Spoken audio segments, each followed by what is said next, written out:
رسول کریم صلی اللہ علیہ وسلم عرب کی کواری لڑکیوں سے زیادہ حیا والے تھے. کواری لڑکیوں سے زیادہ حضور حیا فرمایا کرتے تھے. جب خانہ کعبہ کی مکہ شریف میں تعمیر ہو رہی تھی نا، اہل عرب اس کو تعمیر کر رہے تھے، تو نبی پاک صلی اللہ علیہ وسلم اپنے چچا حضرت عباس کے ساتھ خانہ کعبہ کی تعریف میں مصروف تھے. تو عرب کے لوگ چونکہ لمبا کرتا پہنتے تھے پیروں تک، تو نیچے اگر کسی وقت کوئی چیز نہیں بھی ہوتی تھی تو کسی کو وہ نظر نہیں آتی تھی، چونکہ پردہ رہتا تھا، ایک لمبا کرتا پہنا ہوا ہوتا تھا. تو جب بچے، سرکار کی عمر مبارک بھی ابھی تھوڑی تھی، تو اس طرح بچے جب نکلتے تو وہ کئی دفعہ اپنی تہمت اتار دیتے نیچے سے، اور کوئی مزدوری کرنے لگتے تو 3-4 طے کر کے نا تہمت کی کندھے پہ رکھ لیتے. جس طرح کبھی دیہاتوں میں لوگ کپڑا سر پہ رکھتے تھے کہ اوپر اگر کوئی وزنی چیز رکھیں گے تو وہ تکلیف نہیں دے گی. نبی پاک صلی اللہ علیہ وسلم بھی سب لوگوں کے ساتھ خانہ کعبہ کی تعمیر میں شامل تھے. حضرت عباس رضی اللہ تعالیٰ عنہ نے کہا حضور سے، ابھی اعلان نبوت بھی نہیں فرمایا تھا، بھتیجے آپ بھی تہمت اتاریے، یہ صحیح مسلم میں حدیث موجود، اور اس کو کندھے پہ رکھ لیجیے، آپ اینٹیں اٹھا اٹھا کے لا رہے ہیں تو ذرا آپ کو تکلیف نہیں ہوگی. تو سرکار دو عالم صلی اللہ علیہ وسلم سے یہ بات کہی، اور پھر جلدی سے حضور کی تہمت کو نکال کے نا، حالانکہ لمبا کرتا پہنا ہوا ہے، تو وہ جیسے ہی ان کے کندھے پہ رکھا اینٹیں رکھنے کے لیے، تو سرکار تو زمین پہ گر گئے، بے ہوش ہو گئے، آنکھیں آسمان کی طرف، اور پھر حضور پکار رہے ہیں آزاری آزاری آزاری، میرا تامت دے دو، میرا تامت دے دو. کبھی کوئی شخص اس وجہ سے بھی بے ہوش ہوا ہے کہ میرے وجود سے کپڑا اتر گیا ہے؟ حالانکہ سرکار پر وہ بے ہوشی بھی نبی پاک کا وہ جو غلبہ ہے نا شرم و حیا کا، اس کی وجہ سے ہوا. ورنہ تو حضور فرماتے ہیں کہ میری آنکھیں سو جاتی ہیں، دل تو میرا اس عالم میں بھی جاگتا رہتا ہے. تو سرکار زمین پہ تشریف لے آئے، آنکھیں میرا تامت دے دو، میرا تامت دے دو. تو جلدی سے انہوں نے تامت دیا تو حضور نے باندھ لیا. پھر طبیعت مبارک میں تسلی ہوئی. یعنی ہم اس رسول کے غلام ہیں کہ جن کے تو وجود سے کپڑا اتر جائے تو حضور برداشت نہیں کرتے، قبول نہیں فرماتے، تکلیف شروع ہو جاتی. لیکن یہاں نوجوان ہیں اور بڑا قد کاٹ ہے اور بڑے بڑے سمجھدار لوگ ہیں، گرمی آتی ہیں تو شارٹ کپڑے پہن کے گھومتے ہیں. ان کو خیال نہیں کہ یہ وہ والا لباس ہے جو باہر تو کیا گھر میں اماں کے سامنے نہیں پہننا چاہیے، بہنوں اور بیٹیوں کے سامنے نہیں پہننا چاہیے. آپ کی گفتگو میں شرم و حیا ہو، آپ کے لب و لہجے کے اندر حسن ہو. آپ کو پتہ ہے نبی پاک صلی اللہ علیہ وسلم نے فرمایا میری امت میں سب سے زیادہ حیا کرنے والے عثمان غنی ہیں. عثمان غنی سب سے زیادہ حیا کرنے والے. آپ فرمایا کرتے تھے جب سے حضور کا چہرہ دیکھا ہے میں نے کبھی اپنی شرمگاہ بھی نہیں دیکھی، میں نے آنکھوں کا وضو نہیں توڑا، اور جب سے حضور کے دست مبارک میں نے بیعت کے لیے سیدھا ہاتھ بڑھایا تو پھر سیدھا ہاتھ میں نے کبھی گندگی کو نہیں لگایا. حیات. آپ باتھ روم کے اندر بھی غسل فرماتے تھے تو کپڑوں سمیت کرتے تھے. کسی نے کہا حضرت جی واش روم کے اندر کیوں نہیں کپڑے اتارتے؟ آپ فرمانے لگے باہر بندوں سے حیا کرتا ہوں، اندر جاتا ہوں تو رب سے حیا آنی شروع ہو جاتی، وہ تو دیکھ رہا ہے نا. تو میں جو بات آپ کی خدمت میں عرض کرنا چاہتا ہوں اس کو آپ سمجھیے گا میرے عزیز، کہ شرم والا مزاج، گفتگو بھی شرم والی، آنکھیں بھی شرم والی، لباس بھی شرم والا، دوستی یاری بھی شرم والی، بہت ساری ایسی باتیں. دیکھیں نا آپ ذرا، میں نے کہا کہ باتوں کو سن کے گزر نہ جایا کریں، اس کی گہرائی پر غور کریں. اور نبی رحمت علیہ السلام کی پہلی بات نہیں بیویوں کی آنکھوں میں آنسو پیدا کر دیے. حضور فرمانے لگے سنو، جب کوئی عورت بچہ پیدا کر لیتی ہے تو رب اسے اتنا ہی درجہ دیتا ہے جتنا ایک شہید کو درجہ عطا کرتا ہے. اور فرمایا جب وہ عورت اس کا بچہ آ جاتا ہے، اب وہ رات کو روتا ہے، وہ اٹھتا ہے، پخانہ اور پیشاب کرتا ہے، اپنے وجود کو آلودہ کر لیتا ہے. تو نبی پاک صلی اللہ علیہ وسلم فرمانے لگے وہ عورت یہ فکر نہ کرے کہ وہ دیکھو مرد تو آرام سے سویا ہوا ہے اور میں اٹھ کے بچے کو صاف کر رہی ہوں، پخانہ پیشاب دھو رہی ہوں. میرے محبوب نے ہر مکتبہ فکر کو، حضور نے زندگی کے ہر شعبے سے تعلق رکھنے والے آدمی کو عزت دی. فرمایا بیبیو جب تم رات کو اٹھ کے اپنے بچے کی خدمت کرتی ہو، دودھ ڈال کے دیتی ہو، پخانہ اور پیشاب صاف کرتی ہو، تو فرمایا رب تمہیں اتنا ہی اجر دیتا ہے جتنا ساری رات مصلے پہ کھڑے رہنے والے عبادت گزار کو اجر عطا فرماتا ہے. اتنا اللہ تمہیں اجر دیتا ہے. ہر شخص کے حصے میں، ہر شخص کے حصے میں میرے نبی پاک نے عزت لکھی، ہر شخص کے حصے میں. رسول پاک نے وقار، رشتوں کو حضور نے اتنا مضبوط کر دیا، اتنا مضبوط کر دیا کہ رشتے رشتے نہیں درد بن گئے. ماں کا نام آتا ہے تو آنکھوں میں آنسو آ جاتے ہیں، ماں کا نام آتا ہے تو دل تڑپتا ہے نا. یار یہ انقلاب ہے جو میلاد والے رسول نے برپا کیا. ورنہ حضرت طارق ابن عبداللہ کہتے ہیں میں حضور کے اعلان نبوت سے پہلے بھی مکے آیا تھا، آپ فرماتے ہیں میں نے ایک بوڑھی عورت کو ایک نوجوان کو گلے میں رسی ڈال کے گھسیٹ کے لے جاتے دیکھا، تو میں نے اس سے کہا کہ یہ کیا کر رہے ہو، کون ہے یہ بی بی، کیا مسئلہ ہے؟ تو وہ کہنے لگا جی میری اماں ہے، بوڑھی ہو گئی ہے، کسی کام کی نہیں رہی، تو بیچنے جا رہا ہوں، چلو کسی کے برتن جب مانجے گی تو میرے تو پاس کچھ نفع آئے گا نا بیچنے۔ یہ داستانیں نہیں، ابھی بھی جن لوگوں کی طبیعت سخت ہوتی ہے وہ قتل نہیں کر دیتے ماں باپ کو۔ واقعہ سنیے نا آپ نے کہ ابا میرے نام زمین نہیں کر رہا تو مار دیا۔ جب کلیجے سخت ہوتے ہیں تو کام ہو جاتا ہے۔ ایک طرف وہ منظر تھا اور ایک طرف یہ منظر ہے کہ حضرت حلیمہ سعدیہ رضی اللہ تعالیٰ عنہ، ان کا نام نہیں ہے حضرت حلیمہ کا مسلم شریف میں، وہ امام زرقانی نے لکھا ہے، ورنہ مسلم میں یہ روایت اپنے اصل انداز میں موجود ہے۔ حضرت ابو ہریرہ رضی اللہ تعالیٰ عنہ فرماتے ہیں کہ جناب حلیمہ بوڑھی عورت، سادی عورت، اگر آپ کبھی معاشرتی لحاظ سے حضرت حلیمہ کا انداز دیکھیں گے نا، توجہ ہے میری بات پر، سمجھ آ رہی ہے آپ حضرات کو؟ جو ہمارا معاشرتی ماحول ہے نا، معاشرتی ماحول، تو حضرت حلیمہ سعدیہ رضی اللہ تعالیٰ عنہ کی حیثیت آج کے معاشرے میں اگر دیکھی جائے تو ایک آیا، بچوں کو پالنے والی آیا نہیں ہوتی، وہ آیا تھی۔ اسکول میں ایک آیا ہوتی ہے، جب بچہ چھوٹے ہمارے پرائیویٹ سکولز میں بچے جاتے ہیں تو عورت سنبھالتی ہے، دودھ ڈال دیتی ہے، کئی دفعہ فیڈر بھی پلا دیتی ہے، بچہ اگر پخانہ پیشاب کرتا ہے تو خدمت کرتی۔ یہ عورتیں اس زمانے میں چھوٹے بچے لے جاتی، پالا کرتی۔ تو بتانا دائی کی، آیا کی، میں مثال دے رہا ہوں، اور نرس کی کیا حیثیت ہے معاشرے میں۔ اور حضرت حلیمہ سعدیہ جب نبی پاک کو واپس لے کے آئی تھی تو چلو کچھ نہیں، لیکن نہ کچھ معاوضہ بھی انہیں حضرت عبد المطلب نے عطا کیا تھا، جناب آمنہ نے انہیں کچھ، ایک معنی یہ بھی ہو سکتا تھا کہ پیسے دے کے یہ کام کرایا، معنی ہو سکتا تھا۔ آج جو گھر میں اماں برتن دھوتی ہے اس کی کیا حیثیت ہوتی ہے؟ وہ تو بیچاری جن برتنوں کو دھو کے ہمیں دیتی ہے، بعد میں انہی برتنوں میں ہم انہیں کھانا کھانے کی اجازت نہیں دیتے۔ لیکن میرے رسول پاک نے رشتوں کو عزت دے دی، اس طرح کی عزت دی، اس طرح کی عزت دی کہ جناب حلیمہ مسجد نبوی کا دروازہ گزری ہی تھی کہ حضرت ابو ہریرہ فرماتے ہیں نبی پاک منبر پر اٹھ کے کھڑے ہو گئے، رسول پاک کھڑے ہوئے، نبی پاک۔ میں کبھی کبھی یہ روایت دیکھتا ہوں تو میرا دل کرتا ہے میں اپنے آپ سے پوچھوں، میرا دل کرتا ہے میں اپنے یاروں دوستوں خطباء سے، واعظین سے، پیروں سے، مشائخ سے پوچھوں کہ تو بھی بتا، جب تو شاگردوں کو پڑھا رہا ہوتا ہے اور تیرے ابا جی آتے ہیں تو کبھی اٹھ کے کھڑا ہوا ہے؟ اپنے جیسے لوگوں سے، اچھے علماء کی بات نہیں کرتا، کبھی سوال کرو۔ یہ بڑا مشکل کام ہوتا ہے، بڑا مشکل کہ عالم دین تقریر کر رہا، والد آ جائے، بندہ اٹھ کے کھڑا ہو۔ لیکن رسول پاک نے عزتیں دی، وقار دیا۔ جناب حلیمہ داخل ہوئی تو حضور منبر پہ کھڑے ہوئے اور اتنی تیزی سے حضور آگے بڑھے، اپنی چادر کو اتارا اور پھر میرے رسول نے زمین پہ بچھایا، اور پھر حضرت حلیمہ سعدیہ بیٹھ گئی۔ اور جناب ابو ہریرہ فرماتے ہیں جتنی دیر نبی پاک ان کے سامنے بیٹھے رہے، اتحیات کی حالت میں بیٹھے رہے۔ حضور نے رشتوں کو وہ وقار دیا، وہ حسن دیا کہ رشتے درد بن گئے ہیں۔ اب ماں کا نام دل میں بعد میں آتا ہے، زبان میں بعد میں آتا ہے، آنسو پہلے آتے ہیں۔ اب ماں کا رشتہ ایک وقار ہے، ایک حسن۔ الحاوی للفتاوی میں امام جلال الدین سیوطی رحمت اللہ لکھا ہے، فتح مکہ کے بعد نا کمال ہو گیا، وَرَأَيْتَ النَّاسَ يَدْخُلُونَ فِي دِينِ اللَّهِ أَفْوَاجًا، فوجوں کی فوجیں دین میں آ گئی۔ ایک زمانہ تنہائیوں کا ہوتا ہے، ایک عروج کا ہوتا ہے۔ عروج کے زمانے میں بڑے تعلق، بڑے رش، بڑی باتیں۔ اب حال یہ تھا فتح مکہ کے بعد کہ پہلے تو ایک آدمی کلمہ پڑھتا تھا، فوجوں کی فوجیں آتی۔ ایک دن نہ نبی پاک نماز پڑھانے آئے مسجد میں، میرے نبی پاک صلی اللہ علیہ وسلم جب مسجد میں آئے تو مسجد کھچا کھچ بھری ہوئی، گلیاں بھی بھری، 10,000 کے قریب لوگ مدینے میں جمع ہیں حضور کے پیچھے نماز پڑھنے کے لیے۔ پڑھیے صلی اللہ علیہ وسلم۔ نبی پاک صلی اللہ علیہ وسلم تشریف لائے نا، جیسے ہی مسجد میں داخل ہوئے تو 10,000 کا مجمع اٹھ کے کھڑا ہو گیا۔ ہمارے لیے لوگ کھڑے ہوتے ہیں تو ہماری آنکھیں پرنم نہیں ہوتی، بلکہ ہم اپنا حق سمجھتے ہیں، ہم کہتے ہیں ان کا بنتا ہے کھڑے ہونا۔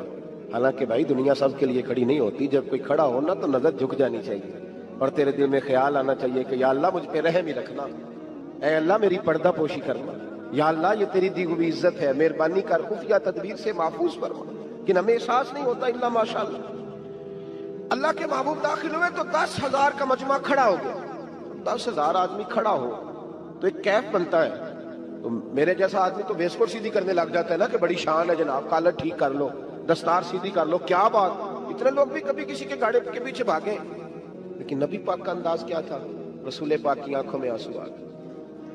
10,000 آدمی کھڑا ہوا، حضور رو پڑے، اور اتنا روئے کہ جناب ابو ہریرہ رضی اللہ تعالیٰ عنہ فرماتے ہیں کہ میں نے نبی پاک کے سینے سے آواز نکلتی دیکھی. جب آدمی زیادہ روتا ہے تو سینے سے آواز آتی. حضور روئے کہ سینے سے آواز آئی. آپ فرماتے ہیں پھر حضور نے آنسو پوچھے, پھر نماز مکمل ہوئی. جب لوگ چلے گئے تو حضرت ابو بکر صدیق اٹھ کے قریب گئے, کہا یا رسول اللہ صلی اللہ علیہ وسلم آج کوئی وجہ نہیں تھی رونے کی, آپ آئے ہیں اور رونا شروع کر دیا. تو میرے محبوب فرمانے لگے آج جب میں نے اپنی وہ شانیں دیکھی, وہ مقام دیکھا, تو مجھے اپنی اماں کی یاد آ گئی. ماں کی یاد, رشتوں کو وہ عزت دی, وہ وقار دیا, وہ حسن دیا. کہاں نماز کے لیے لوگوں کا کھڑا ہونا اور کہاں اماں کی بات چھیڑ دینا. میرے حبیب فرمانے لگے مجھے اپنی اماں آمنہ کی بات یاد آئی. میری ماں نے تو وہ دور دیکھا تھا جب وجود میں کپڑے بھی پورے نہیں تھے, دل کرتا تھا آج اماں موجود ہوتی, میں نماز پڑھانے آتا, اللہ اکبر کہہ کے نیت باندھتا, سبحانک اللہ کے بعد سورہ فاتحہ پڑھتا اور سورہ فاتحہ مکمل پڑھ لیتا کہ میری اماں آمنہ کو کوئی کام یاد آتا. وہ پردہ سرکا کے کہتی بیٹا محمد میری بات تو سننا. تو محبوب فرماتے اللہ کی عزت کی قسم میں نماز چھوڑ دیتا, پہلے ماں کی بات سن کے آتا, میں چھوڑ دیتا نماز. وقار دے دیا, وقار, وہ حسن بخشا, وہ توانائی بخشی.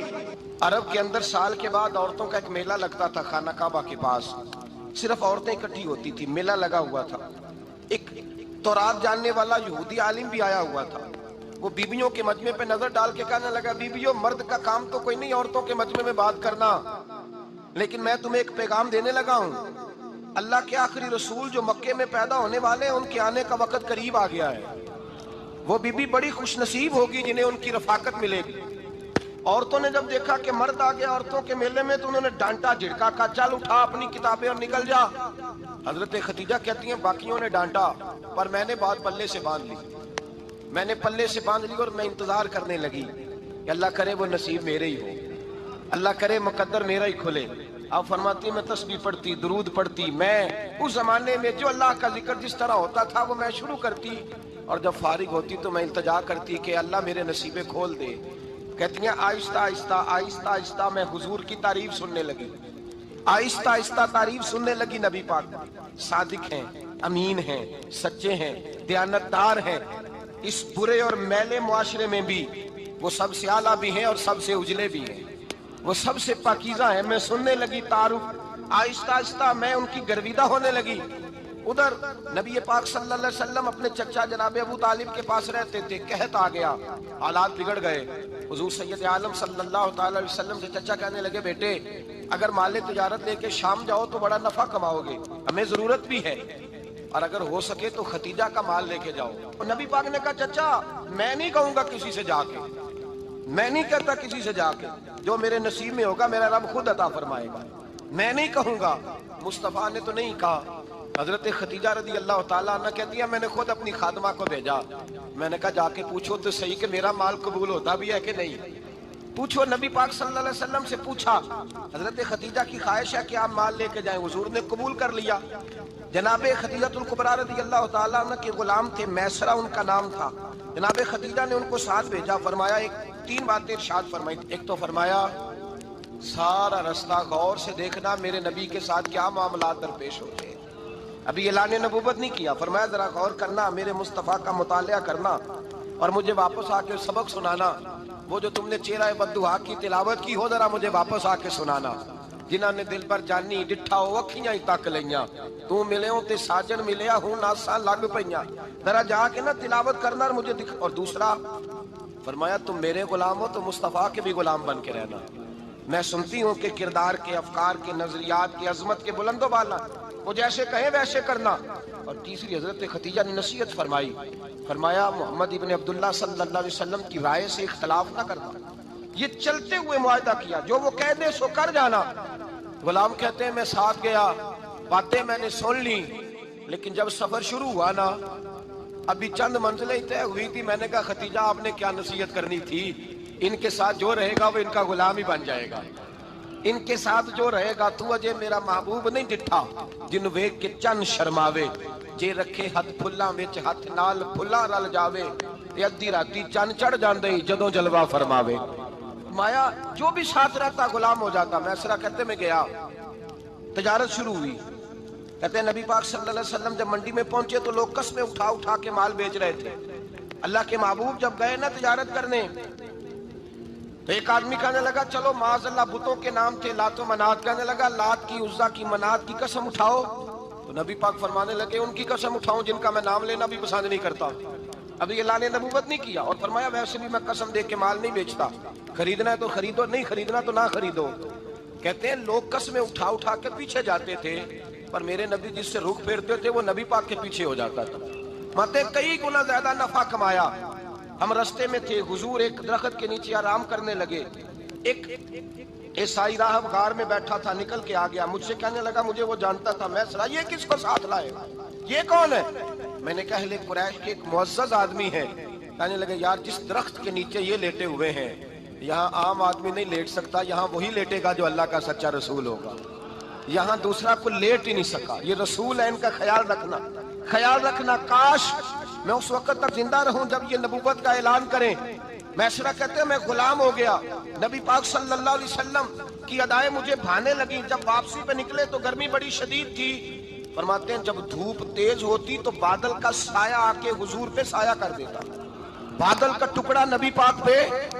اللہ جانے کہاں بیٹھ کے لوگوں نے کتابیں پڑھی ہیں جو کہتے ہیں 40 سال کے بعد نبی بنے تھے، پتہ نہیں کہاں بیٹھ کے کتابیں پڑھی ہیں۔ ہم نے تو جو سیرت پڑھی ہے وہ بتاتی ہے کہ تیری حیات پاک کا ہر لمحہ پیغمبر لگے، ہر لمحہ پیغمبر لگے۔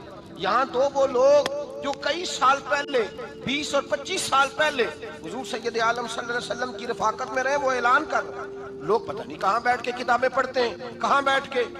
میرے نبی پاک سے صحابہ نے پوچھا حضور آپ کب نبی تھے؟ فرمایا ابھی آدم کی مٹی گوندی جا رہی تھی، ابھی آدم کی مٹی گوندی جا رہی تھی، میں تب بھی اللہ کا رسول تھا۔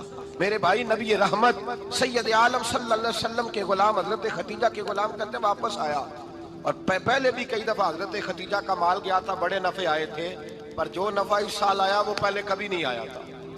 کہتے ہیں مجھ سے حضرت خدیجہ کی سہیلی بھی بیٹھی تھی، میں بھی آ گیا، اور جناب خدیجہ کی سہیلی کہنے لگی چل مال کے بارے میں کچھ بتا، کتنا بھی کہا، میں نے کہا مال چھوڑو مصطفیٰ کی سنو، اور پھر کہتی چلو ٹھیک ہے بادل سایہ کرتا تھا، چلو ٹھیک ہے، تم سے راہب نے پوچھا تھا یہ صحیح ہے، انہوں نے تیری سارے رستے بڑی خدمت کی، تیرا بڑا خیال رکھا، پر یہ بھی بتا تجارت کیسے ہوئی؟ تو میسرہ کہنے لگا زندگی میں نے بھی ساری گزار دی ہے، پر اس رسول کے ساتھ 4 دن ہی گزارے ہیں، حد ہو گئی مجھ سے، اور کچھ نہ پوچھو، اور کچھ نہ پوچھو، آ میرے دل آمنہ کے لال کی باتیں کریں، اور کچھ نہ پوچھو، بس ذکر ان کا چھیڑیے ہر بات پر، اور چھیڑنا شیطان کا عادت کیجئے، بس مجھے حضور کے تذکرے بیان کرنے ہیں، ذکر مصطفیٰ کرنا ہے۔ حضرت خدیجہ الکبریٰ بڑی متاثر ہوئی، کہتی ہیں مجھے درجنوں لوگوں نے پیغام نکاح دیا تھا پر میں نے سنی نہیں تھی، میں نے نفیسہ کے ہاتھ پیغام بھیجا، میں نے کہا میری عمر 40 سال ہے، ان کی 25 سال ہے، اور میرا اعمال اور طرح کا ہے، وہ شہنشاہ ہیں، جا کے پوچھو تو صحیح بھلا میں قبول ہوتی ہوں، پوچھو۔ نفیسہ کہتی ہیں میں آئی تو وہ خاتون جن کے لیے لوگ بڑے بڑے قریش پیغام دیتے تھے پیغام لے کے آئی، تو رسول پاک نے عجیب رنگ بیان کیا اپنی سیرت کا۔ جب میں پہنچی میں نے کہا خدیجہ نکاح کرنا چاہتی ہیں؟ نفیسہ کہتی ہے میرا خیال تھا کہ کوئی اور ہوتا تو کرسی سے اٹھ کھڑا ہوگا، فوراً کہے گا اچھا جلدی کرو بات کرو۔ جب میں نے آ کے کہا نا حضور خدیجہ نکاح کرنا چاہتی ہے، تو نبی پاک نے میری طرف دیکھا، فرمایا وہ کہتی ہیں کہ تم کہتی ہو؟ کہا وہ کہتی ہیں، تو حضور نے فرمایا ٹھہر جاؤ میں اپنے چچا سے پوچھ کے بتاؤں گا، میں مشورہ کروں گا، میں پوچھ کے بتاؤں گا۔ آج بچوں کو کچھ سبق بڑے یاد ہیں، کہتے ہیں پسند کی شادی کرنا حضرت صاحب ناجائز ہے، پسند کی شادی کرنا کوئی ناجائز ہے؟ اور میں نے کہا بھائی صرف ایک ہی جائز چیز رہ گئی اور کوئی شے جائز نہیں، یہ ایک ہی جائز چیز ہے جس کا فتویٰ سارے نوجوان پوچھتے پھرتے ہیں، سارے رانجے بنے پھرتے ہیں، مجنوں بنے پھرتے ہیں، سارے مئی وال ہو گئے، اللہ پاک کو ہدایت کی توفیق عطا فرمائے، سارے اس بری لت کا شکار ہو گئے۔ او بھائی نبی پاک سوائے خدا کے کسی کے پابند نہیں، لیکن میرے مصطفیٰ نے اپنی امت کو یہ درس دیا ہے کہ جو بڑوں کے شفقت کے سائے میں چلتا ہے اللہ اس کی مدد فرمایا کرتا ہے۔ تجھے کیا پتا تیرا اچھا بھلا کس بات میں؟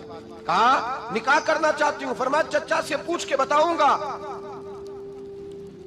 خدیجہ رضی اللہ تعالیٰ عنہ کہتی ہیں انہوں نے پوچھا، جناب ابو طالب کہنے لگے یہ تو خوش قسمتی ہے کہ ہمیں ایسی بہو مل جائے جس کے کردار میں، افکار میں، نظریات میں اتنی نفاست۔ مصطفیٰ کریم کے ساتھ نکاح ہوا، قربان جائیں۔ حضرت خدیجہ الکبریٰ کی شادی ہوئی تو بھائی بڑا مشکل ہوتا ہے، بڑا مشکل ہوتا ہے اپنے آپ کو ڈھالنا، لیکن جناب خدیجہ کی زندگی اٹھا کے دیکھو، میں یہ نہیں کہہ سکتا وہ کروڑ پتی تھی،